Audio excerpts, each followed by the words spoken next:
subtopik yang ke-8, berlebih-lebihan ketika mandi hadas besar.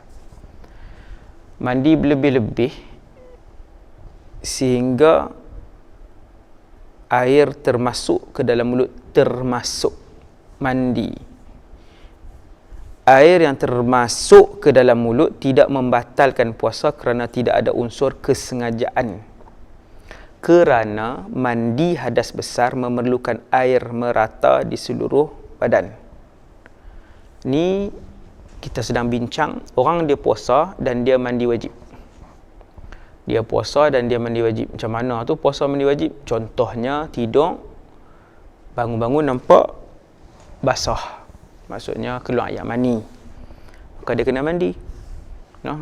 Bila dia mandi wajib, mandi yang dituntut oleh syarak, mandi yang ada dalam syariat, dan dia tertelan air. Itu tidak membatalkan puasa, tertelan. Selesai. Subtopik yang ke-9, muka surat 65. Menyedut udara atau bau masakan.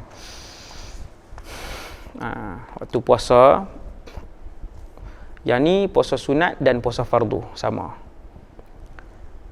Apa hukum? Tidak mengapa dan tidak batal jika sengaja membuka mulut untuk menyedut angin, bau masakan dan lain-lain kerana ia bukan benda, dia bukan ain, bukan fizikal, dia tak ada ain dia. Walaupun sengaja. Gulai nanas ketam, isteri masak, kita sengaja pergi, wanginya, tidak batal puasa walaupun sengaja. Nombor 10, celak mata. Tidak batal puasa jika bercelak mata walaupun terasa di tekak. Rasa di tekak. Nah, seperti ubat mata, ada ubat mata kita bubuh, saya rasa pahit di sini. Batal tak? Ustaz Muhadir, pengarang kita ambil pendapat yang mengatakan tidak batal. Nah, okey, kemudian muka surat 66. Betis tertusuk pisau. Betis tertusuk di mana? Di pisau. Pisau tertusuk di betis. Apa hukum dia? Batal tak puasa? Betis yang tertusuk pisau tidak membatalkan puasa kerana betis bukan rongga yang terbuka. Rongga yang terbuka 5. Mulut, hidung, telinga 3, kemaluan depan, belakang 5. Nah, kalau dia buat lubang di betis dia, buat lubang dengan straw ataupun buat lubang dengan besi yang tajam, buat lubang pun tidak membatalkan puasa kerana betis bukan rongga yang terbuka. Ke-12, menghidu asap kemenyan. Yang ni sama macam hukum menghidu bau masakan tadi, walaupun secara sengaja tidak batal puasa. Jika menghidu asap kemenyan kerana menurut kebiasaan uruf, ia tidak termasuk benda. Asap kemenyan tadi, ia tu asap kemenyan tidak termasuk benda, dia bukan ain. Dia udara. Okey, kemudian 13, merokok. Merokok membatalkan puasa kerana termasuk dalam memasukkan sesuatu ke dalam rongga badan. Rokok, adakah dia asap semata-mata? Dia ada ain dia yang masuk.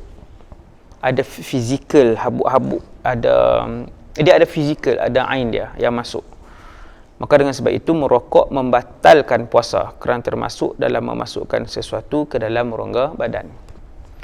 Minggu lepas saya ada terima satu mesej tentang satu artikel mengatakan bahawa profesor dari sekian-sekian negeri bagitahu kata rokok boleh mengurangkan risiko untuk kena COVID-19 ataupun rokok boleh menyembuhkan COVID-19. Ada pendapat profesor tu. Saya membaca-baca, saya kata mengarut. Kan, saya baca, orang tu tanyalah, ada orang tanya. Tapi artikel, dia kata macam mana ni ustaz, boleh tak disebarkan? Saya baca artikel tu, saya kata karut. Allah Ta'ala takkan jadikan pada benda yang haram semudah-mudah itu sebagai penawar kepada penyakit. Kan? Kemudian saya berdoa, ya Allah, semoga ada penerangan tentang perkara tersebut. Alhamdulillah, surat khabar semalam ataupun hari ni, semalam ataupun 2 hari lepas, hari ni saya tak ingat, tapi setiap hari saya baca surat khabar sejak PKP inilah kan, saya baca surat khabar. Jadi ada satu artikel tu, rokok antara punca seseorang dijangkiti COVID-19 dengan lebih teruk lah. Puncanya antaranya ialah merokok. Disebutkan, alhamdulillah terjawablah yang artikel yang minggu lepas tu. Yang tu seningan saja. Kemudian nombor 14, menyedut asap rokok. Tidak batal puasa orang yang menyedut asap rokok orang sebelahnya kerana ia sukar untuk dijauhi, terutama sekali jika berada di tempat orang ramai. Yang tu susah nak, sebab susah nak elak, ada masyaqqah, susah nak elak. Dan kita tak buat benda tu, tapi orang di sekeliling kita yang bukan Islam lah, ni kalau keadaan di luar kan, sebab benda ni berlaku, contoh kita pergi ke ATM yang bukan Islam, isap rokok siang hari Ramadan, kita sedut asap tersebut, tidak batal. Nombor 15, berbekam ketika berpuasa tidak membatalkan puasa, tetapi perbuatan itu makruh. Perbuatan itu makruh.